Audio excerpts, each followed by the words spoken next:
November 1942. Operation Torch. The desert sun beat down on strange new machines. The first medium tank M4 Sherman tanks rolled off landing craft onto the beaches of Morocco and Algeria, their crews fresh from stateside training, their olive-drab paint unmarred by battle. Named after Civil War General William Tecumseh Sherman, the M4 was a product of American mass production philosophy. 30 tons of welded or cast steel, powered by variants ranging from radial aircraft engines to diesel power plants, depending on which factory built it. Detroit, Pittsburgh, Chicago. 11 different plants produced Shermans around the clock.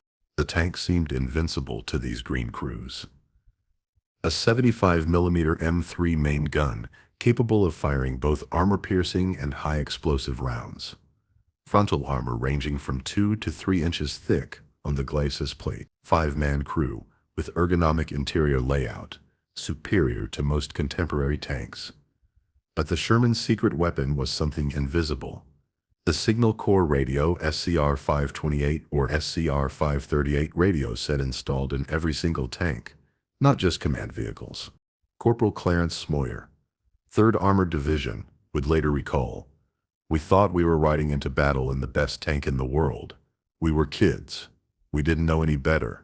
The initial encounters against Vichy French forces, armed with obsolete Renault tanks, seemed to confirm their confidence. American armor pushed inland, from the landing beaches at Casablanca, Oran, and Algiers, securing footholds with minimal losses. But February 14, 1943, at Kasserine Pass in Tunisia's western dorsal mountains, the lesson began. German Panzerkampfwagen IV tanks, upgraded with the long-barreled 75mm KWK 40L-43 gun, engaged Shermans at ranges exceeding 1,500 yards.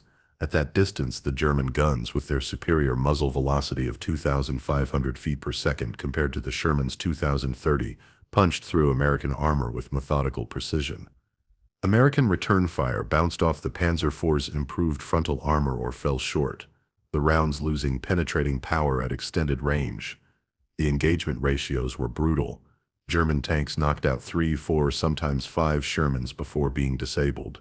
Private Robert Early, 1st Armored Division, survived Kasserine and a destroyed Sherman. The round came through the front like it was paper. "Killed our driver instantly. That's when I realized we were in the wrong tank." The disaster at Kasserine Pass cost the Americans over 6,000 casualties and nearly 200 tanks. General Lloyd Fredendall was relieved of command, replaced by George S. Patton, who immediately instituted aggressive training and new tactical doctrines. But the Americans had advantages that gradually became apparent as the North African campaign continued through March and April. Every Sherman had an SCR 528 radio with a range of up to 20 miles, allowing platoons to coordinate attacks in real time with voice communication. German tanks, with the exception of command vehicles, often relied on hand signals, flag commands, or signal flares for coordination. This seemingly minor detail meant Sherman platoons could execute complex flanking maneuvers, call for artillery support instantly, and adapt to changing battlefield conditions, while German tank companies fought as loosely coordinated individuals. The Americans also had logistics. For every Sherman destroyed, 2 more arrived from the ports. German losses were irreplaceable. German tanker Lieutenant Hans Becker noted in his diary, "The American Panzers burn beautifully. One shot, and they light up like torches. Yet they keep coming. Their coordination is excellent. They communicate by radio constantly, flanking while we engage to the front. We destroy them methodically, but they replace losses overnight." By May 13, 1943, the Afrika Korps surrendered. Over 250,000 Axis soldiers became prisoners. The Sherman had won its first campaign through persistence and coordination, not technical superiority. But North Africa had been fought at long range, in open desert. The next battlefield would be far different. July 10, 1943. Sicily. Operation Husky brought 10 Allied divisions ashore on the island's southern coast. The terrain offered new horrors for armored warfare. Sicily's interior was a maze of steep hills, ancient stone villages, and roads carved into mountainsides. Perfect for defenders, nightmarish for attackers. The Sherman's advantages: mobility, reliability.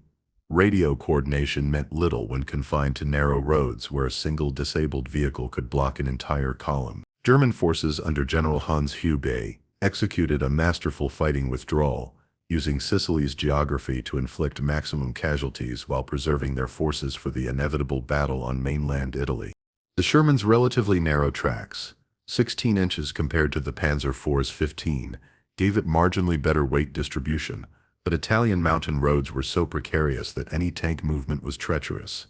German defenders positioned 88mm anti-tank guns and Panzer IVs in hull-down positions, overlooking the few passable routes, systematically destroying American columns forced to advance single file through the bottlenecks. Staff Sergeant John McAuliffe, 2nd Armored Division. You'd be on a mountain road. Can't turn around, can't reverse fast. Then you round a bend and there's a German gun waiting. They'd knock out the lead tank, blocking the road. Then they'd work down the column. Then came the Panzerkampfwagen IV Tiger Ausführung A. 56 tons of German engineering mounting the legendary 88mm Kallio K-36L56 gun.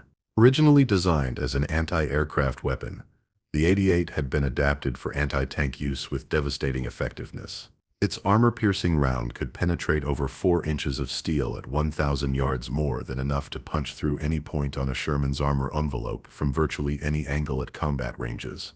The 88mm gun's reputation preceded it. Tiger tanks first appeared in North Africa in late 1942, but Sicily marked their widespread deployment in the Mediterranean theater. Their frontal armor, 100mm thick on the turret face, 100mm on the upper hull, was effectively immune to the Sherman's 75mm gun at any practical combat range. Sherman crews could potentially penetrate side or rear armor at close range, but getting into position required surviving the approach through the Tiger's kill zone. The fighting in Italy became grinding urban combat. At Monte Cassino, and later in northern Italian cities, Shermans operated as mobile pillboxes rather than exploitation forces. The 75mm gun proved excellent for destroying buildings, but it also meant Sherman crews spent months in constant danger without the compensation of mobile warfare. By spring 1944, Rome fell, but Italy had taught Sherman crews a bitter lesson. Technical inferiority could be overcome through tactics and coordination, but the price was paid in burned men and destroyed machines. The real invasion was about to begin. The Shermans were going to France. 32 DD Sherman tanks, duplex-drive amphibious variants equipped with canvas flotation screens and twin propellers, were supposed to swim ashore ahead of the infantry at Omaha Beach. The concept was ingenious. Launch from landing craft 6,000 yards offshore, navigate through surf under their own power, land with the first assault wave. British engineer Nicholas Straussler had designed the flotation system, and it had worked in calmer waters during trials. But the English Channel on D-Day was anything but calm. 4-foot swells and 30-knot winds made the DD Shermans riding only inches above the waterline catastrophically unseaworthy. 27 of 32 DD tanks sank between the launch point and the beach, drowning their 5-man crews in frigid water. The tanks plummeted to the bottom like stones, their escape hatches jammed by water pressure, their crews trapped in steel coffins beneath the waves.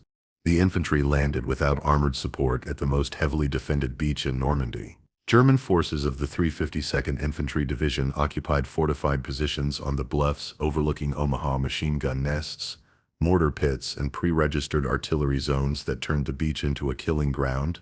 The result was near catastrophe. Over 2,000 American casualties in the first hours, the entire invasion hanging by a thread. But within hours, conventional Shermans began landing from LCTs that beached themselves at high tide. These tanks waded through surf up to their turret rings, their waterproofing systems, exhaust extensions, and sealed hatches keeping engines running despite the salt water. Once ashore, provided the mobile firepower that broke the German defensive line, their 75mm guns destroying bunkers and pillboxes that had pinned down the infantry. Then came the hedgerows. The Bulkies and Sherman crews discovered Omaha had just been the introduction to the real nightmare of Normandy.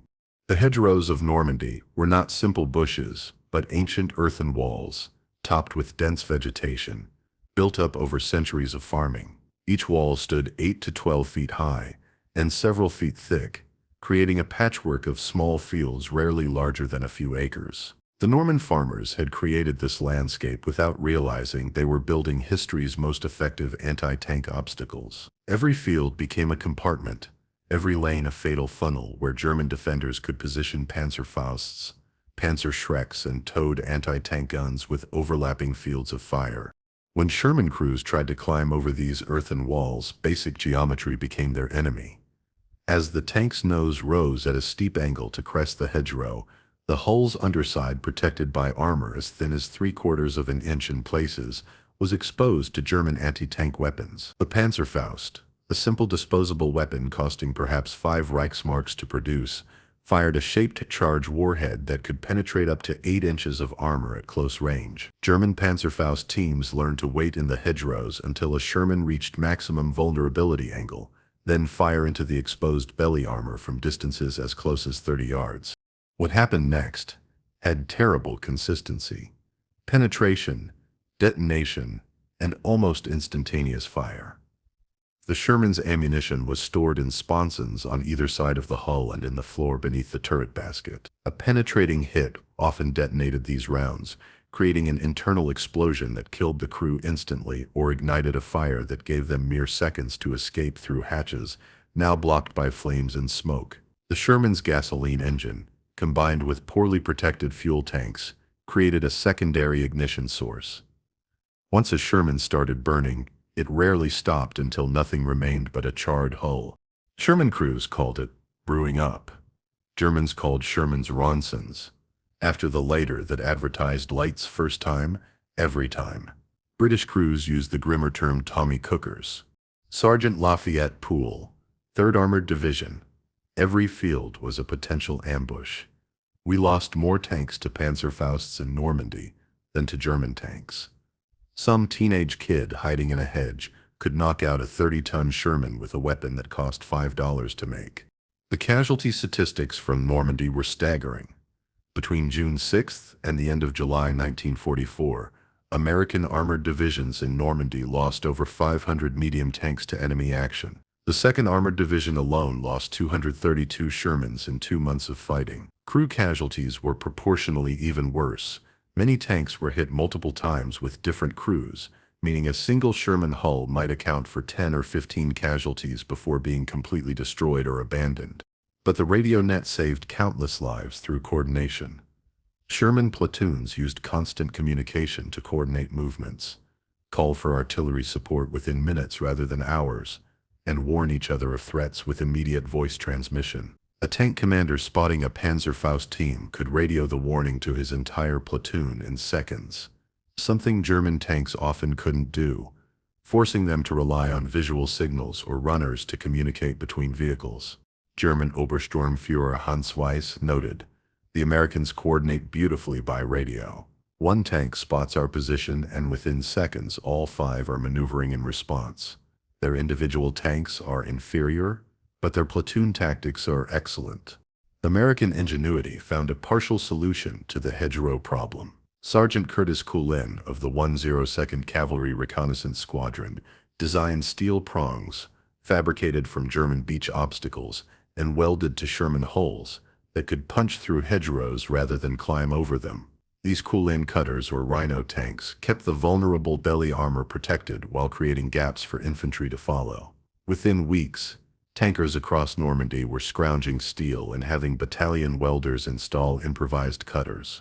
General Omar Bradley ordered mass production of the devices, and by late July, most Sherman tanks in Normandy carried some variant of hedgerow cutter. But the fundamental problem remained. The Sherman was outgunned by German armor, its armor too thin, its ammunition storage too vulnerable, and it burned too easily. By late July, after 7 weeks of grinding combat, the Allied breakout finally came, but Normandy left psychological scars as deep as physical wounds. Summer 1944. The Panzerkampfwagen IV, Tiger Ausführung, was not just a tank, it was a psychological weapon that exceeded even its formidable technical capabilities. Weighing 56 tons fully loaded with ammunition and fuel, the Tiger mounted the 88mm Cabio K36L56 gun in a massive turret with 100mm of frontal armor.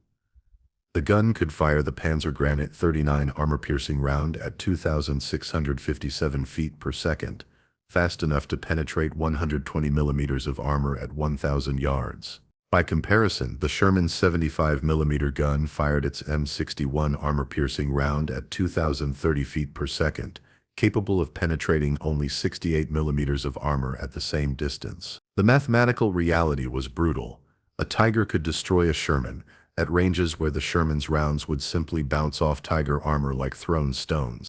Allied intelligence exaggerated Tiger numbers catastrophically, creating Tigeritis, the belief that every German tank was a Tiger. In reality, Germany produced only 1,347 Tiger Is during the entire war. Most German armor consisted of Panzer IVs and assault guns. But the psychological impact of the Tiger exceeded its actual battlefield presence. Sherman crews began seeing Tigers everywhere, sometimes abandoning perfectly functional tanks at the first glimpse of German armor, convinced they faced an invincible opponent. Lieutenant William Nelson, 712 Tank Battalion, encountered a Tiger near Villers-Bocage on June 13, 1944 during the British sector battles. It fired. Our lead Sherman exploded. The turret flew off, landed 20 feet away. Second tank tried to reverse. Tiger's second shot penetrated the rear deck, killed everyone inside. Third tank got off one round, bounced off the Tiger's frontal armor like a pebble. Tiger killed 3 Shermans in under 30 seconds. We never even scratched it. The engagement at Villers-Bocage became infamous. SS Obersturmführer Michael Wittmann, commanding a single Tiger, destroyed approximately 25 British and Canadian tanks and vehicles in a single engagement lasting less than 15 minutes. His tank number 205 moved through the British column methodically, destroying vehicle after vehicle with single shots, while British return fire proved ineffective against Tiger armor. German ace Michael Wittmann noted, "The Sherman's 75mm gun cannot penetrate our frontal armor. The engagements are not battles, they are executions." American doctrine prescribed 5-to-1 tactics. 5 Shermans working in coordination to destroy 1 Tiger.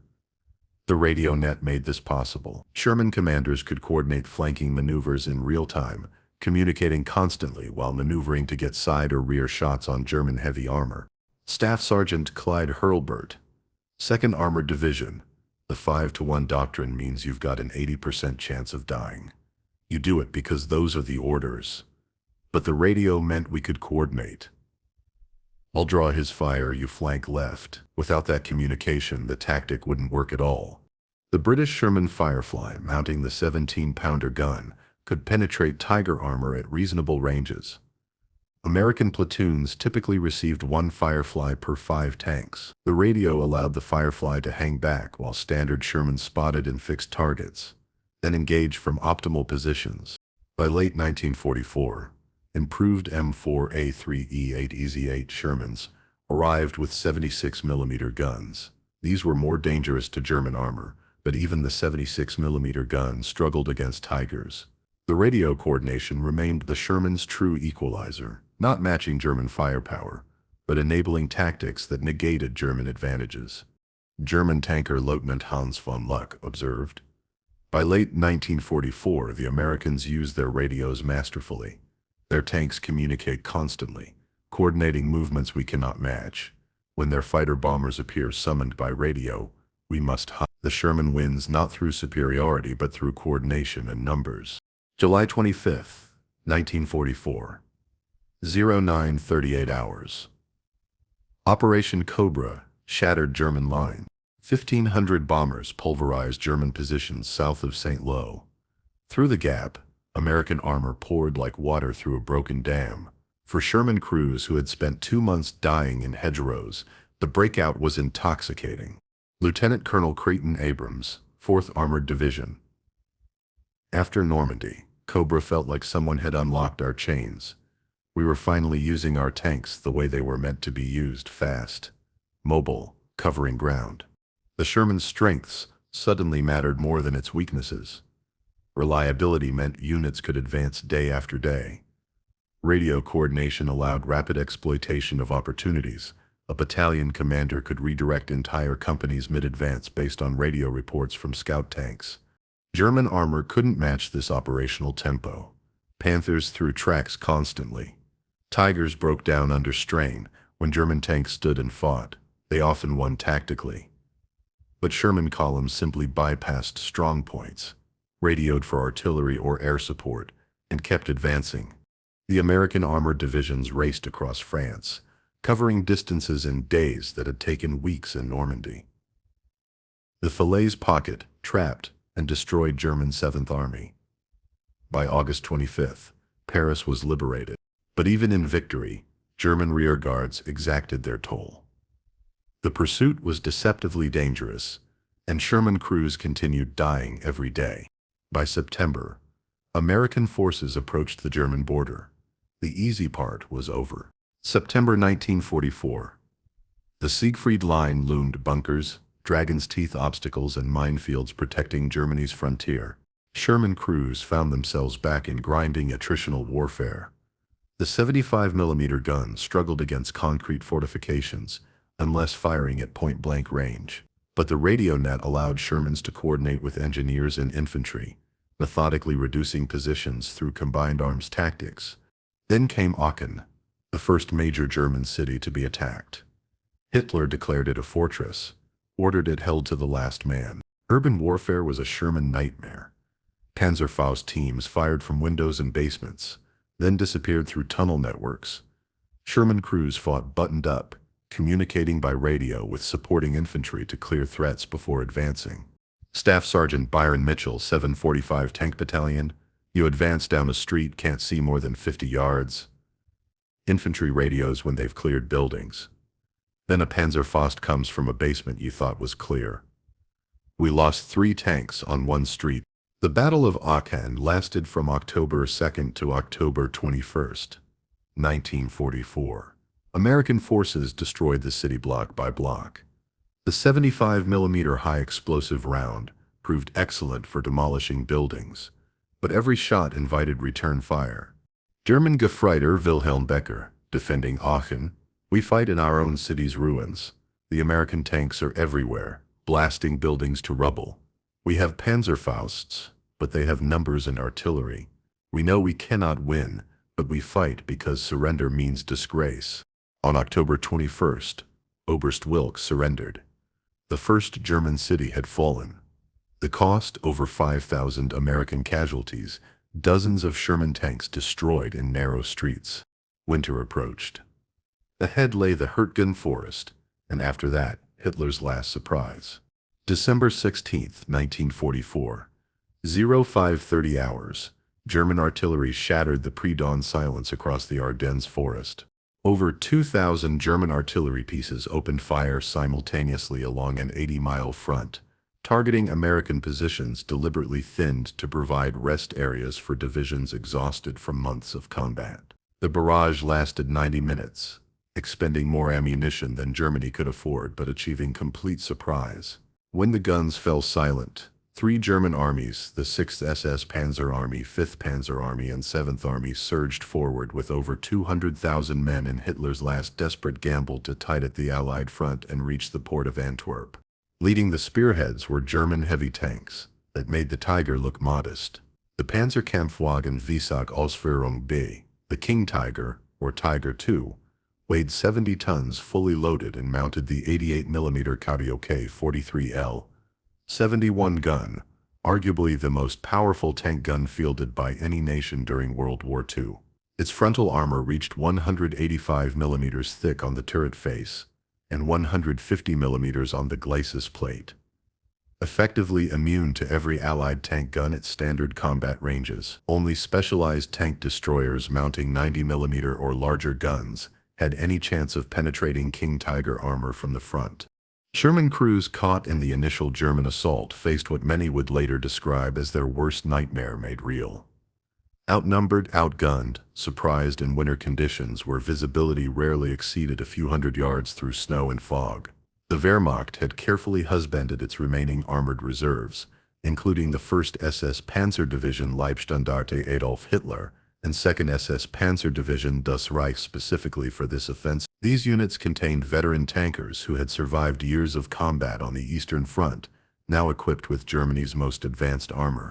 Staff Sergeant Raymond Hafner, 7th Armored Division, encountered King Tigers during the initial German breakthrough near St. Vith. They appeared through the snow like fortresses on tracks. We fired our 75mm rounds bounced off without even leaving visible marks. They fired back. First shot took out our platoon leader's tank, just obliterated it. The entire turret was gone, just gone.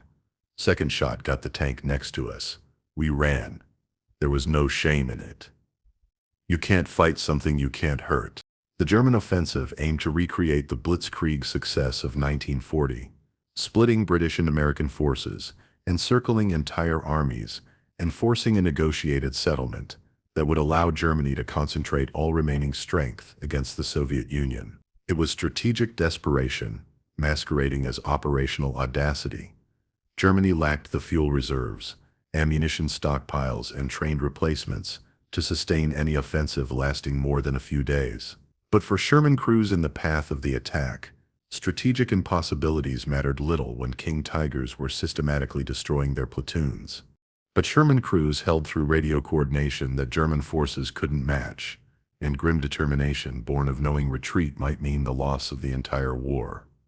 At Vith, a critical road junction where 7 highways converged, elements of the 7th Armored Division fought desperate delaying actions against overwhelming German forces for 6 days.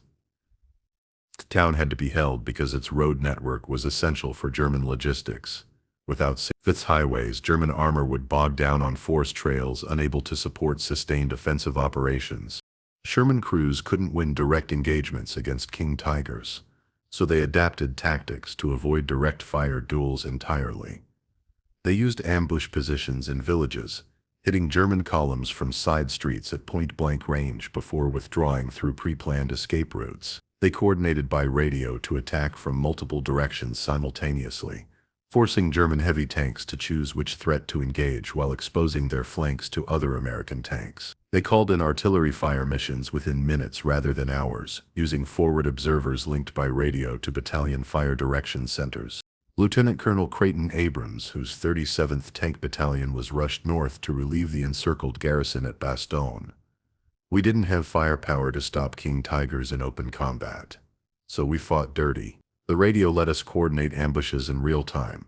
You draw their fire from the church, I'll hit the flank from behind those houses. We lost tanks every day doing this, but we bought time for infantry to dig in, for reinforcements to arrive, for the weather to clear so our aircraft could join the fight. When weather cleared on December 23rd, after nearly a week of overcast skies that grounded Allied tactical aviation, American air power returned with devastating and immediate effect. Over 5,000 sorties were flown on Christmas Eve alone.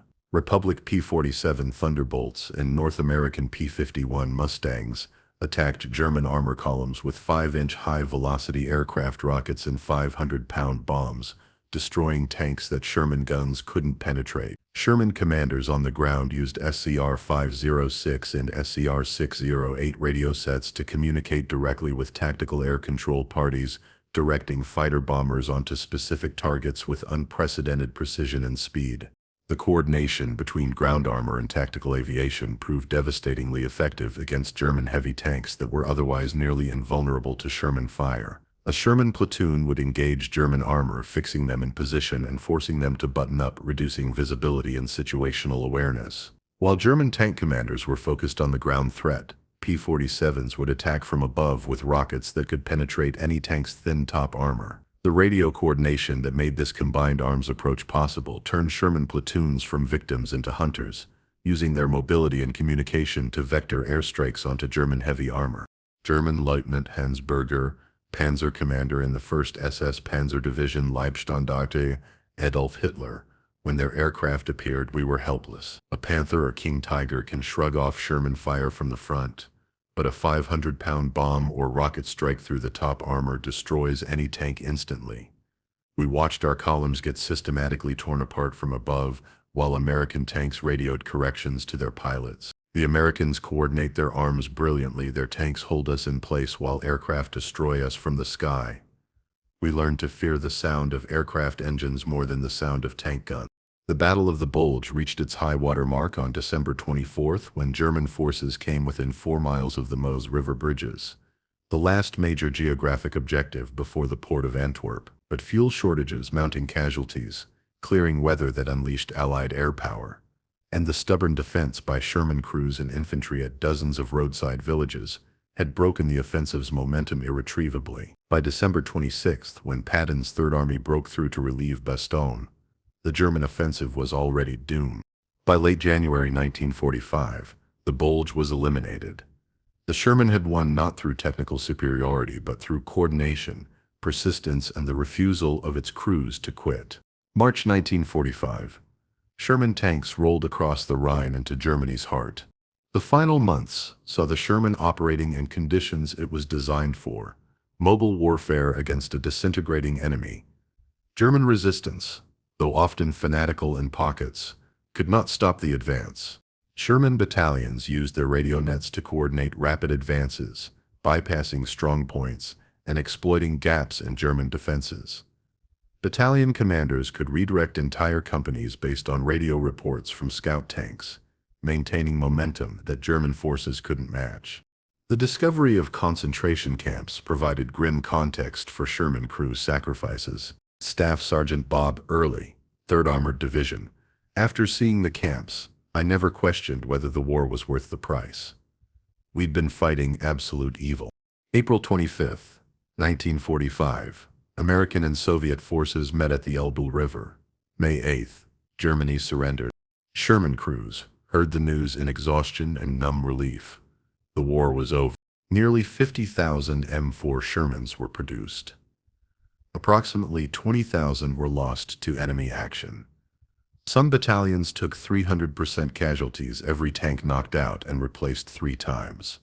The kill ratios against German heavy armor were consistently unfavorable.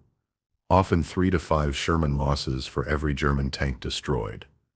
Against King Tigers, ratios sometimes reached 10 to 1.